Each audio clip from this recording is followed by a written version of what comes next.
उत्तर प्रदेश के आगरा में मिशन अस्मिता के तहत मिली सफलता। अब तक 14 लोगों की गिरफ्तारी हो चुकी है। लड़के लड़कियां को इस ग्रुप में जोड़ा जाता था। 14 से 15 साल के लड़के लड़कियों को जोड़ा करते थे। आयशा अब्दुल रहमान से भी सभी लड़कियों के संबंध। आयशा अब्दुल पाकिस्तान के लोगों के संपर्क में रहते थे। कश्मीर की लड़कियों का ग्रुप एक्टिव होकर काम किया करता था। कश्मीर बुलाने का किराया, रहना, खाना सब दिया जाता था और कश्मीरी लड़कियों के द्वारा खाना रहना किया जाता था। पाकिस्तान के तनवीर अहमद साहिल इस गैंग के रचयिता, दोनों पाकिस्तान के इन्फ्लुएंसर हैं। वहां से ग्रुप को चलाते थे। अब्दुल को कंप्यूटर की 10 भाषाओं की जानकारी है। अब्दुल रहमान फिलिस्तीन के लिए पैसा भेजता था। डार्क वेब की जानकारी ग्रुप के 3 सदस्य रखते थे। ज्यादातर परेशान लोगों को शिकार बनाते थे ये लोग। सरकार जो भी लड़कियां हैं उसमें से अधिकांश अपने घर चली गई हैं। उनके पेरेंट्स को जानकारी हुई, उनके पेरेंट्स ने समझाया, मैक्सिमम अपने घर जा चुकी हैं या अपने घर जा रही हैं। उनको ये एहसास हुआ कि उनका यूज किया गया। ये जो हमारी बालिकाएं थी, ये विक्टिम थी, ये कोई हमारी कोई दोषी नहीं थी, ये विक्टिम थी। इन्हें तो कुछ नहीं मालूम था। तो इनके लिए नहीं, ऐसी कोई बालिका किसी चीज पर जिद पर नहीं हरी हुई है। हम लोग लगातार इनको बता रहे हैं। इनको जो भी बालिकाएं हमारी हैं, जो भी हमारे काउंसलर हैं, उसके द्वारा हम लोग इनको बता रहे हैं और ऐसी कोई समस्या नहीं है। और उत्तर प्रदेश सरकार, मैंने आपसे पहले ही कहा कि हम लोग इस पर दृढ़ प्रतिज्ञ हैं कि बालिकाओं की सुरक्षा हमारी सर्वोच्च प्राथमिकता है।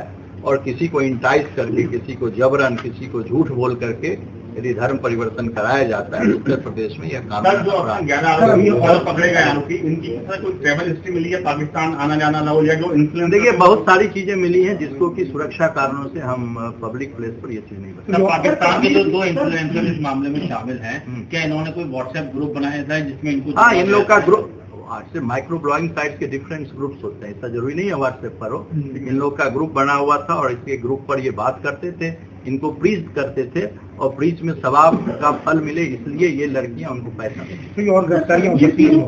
हाँ, अभी तो हमारी जांच चल रही है। गिरफ्तारियां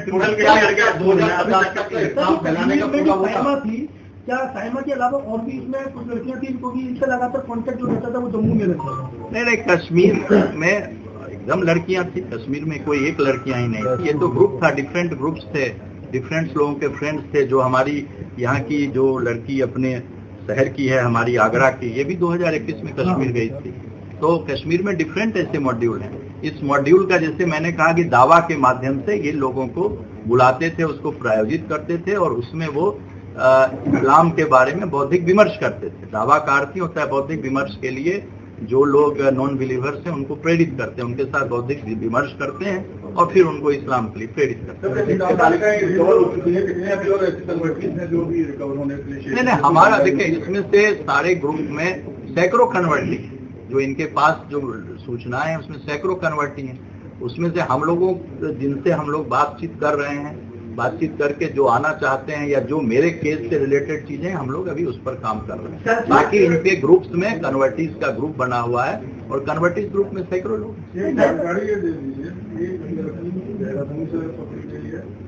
क्या एक बरेली से भी पकड़ी गई है? पकड़ी नहीं गई है, रेस्क्यू की गई।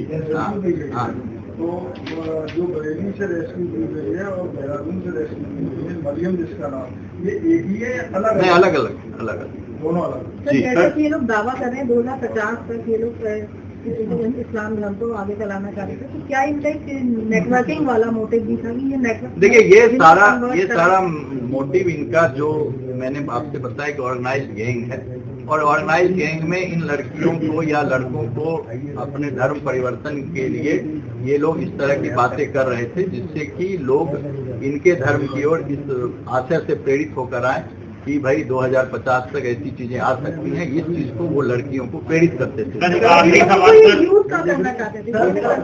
अब इसका देखिए, इनको जो यूज करना है, यूज के उसके डिफरेंट तरीके होते हैं।